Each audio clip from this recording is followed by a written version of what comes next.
All collectives, I think, have a kind of three-act structure at their heart, and you know for a fact that they begin, they have a great middle act, and then they die.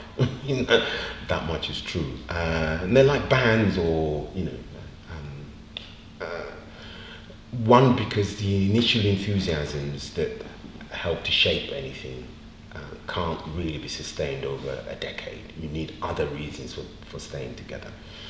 And those other reasons have to be matched by what you feel is added stimulus coming from outside.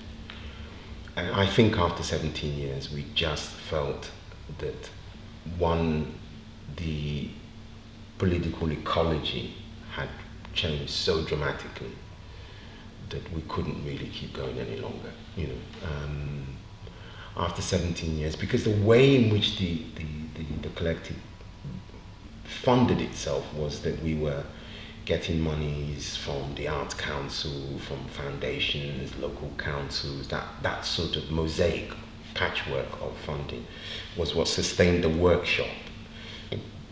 And you've got to remember that by the mid-90s, the Conservative government of Thatcher had pretty much got rid of quite a few of the major metropolitan councils.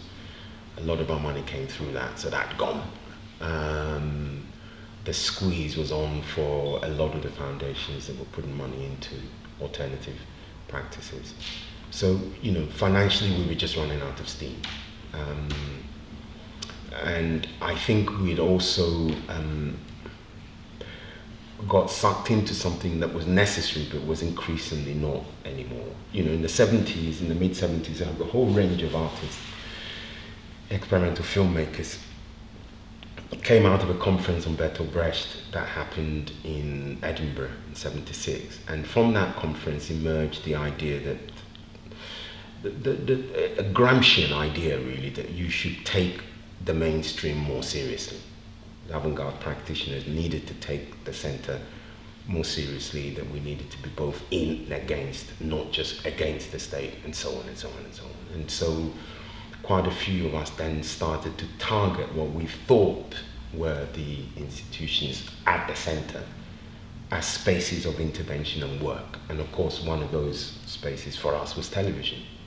So we went into television with those broad ambitions to widen its vernacular, its vocabularies, and just try and get things moving in a different way. Well, by the mid-90s, it felt, I think, to us, one, that a lot of what we wanted to happen in there had already happened, largely as a result of what we were doing. But you could feel another wave coming. You could feel a new corporate kind of entity which was beginning to take over television, and it was that corporate entity that was going to bring in the reality TVs and the Big Brothers and blah, blah, blah. It was just beginning then. You could just feel that the space for a countercultural practice was closing. And so at that point, I think people just decided, look, we've got a range of things under our belt. People were interested in just migrating to different art forms and different practices, so some went back to the sound design stuff that they were doing, signed to record companies and started to make experimental work.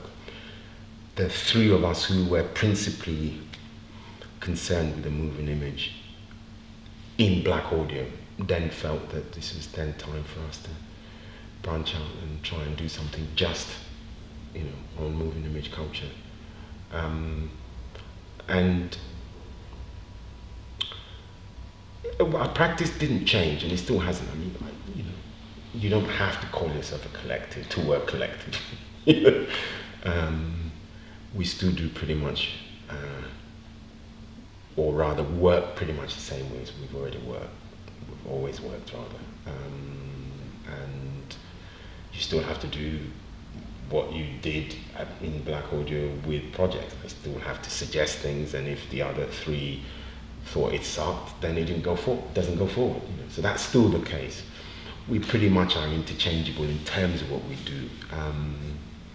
But this slightly more self-contained company just meant that we could we didn't have to rely on grants and TV and all of that. It was a way of trimming down and lowering our ambitions and expectations to a point where we could be self-sufficient. We didn't have to rely on anyone to survive, and that's pretty much how we've worked since '97. We live on what we generate, and if we don't generate anything, we don't live. But it just gives you more freedom to do what you want to do than the other way. And the other way was these endless reports that you had to, quarterly reports. We spent this on toilet paper. And it just wasn't kind of what I got involved in this for. So we decided to give it a rest and reformulate and realign slightly differently.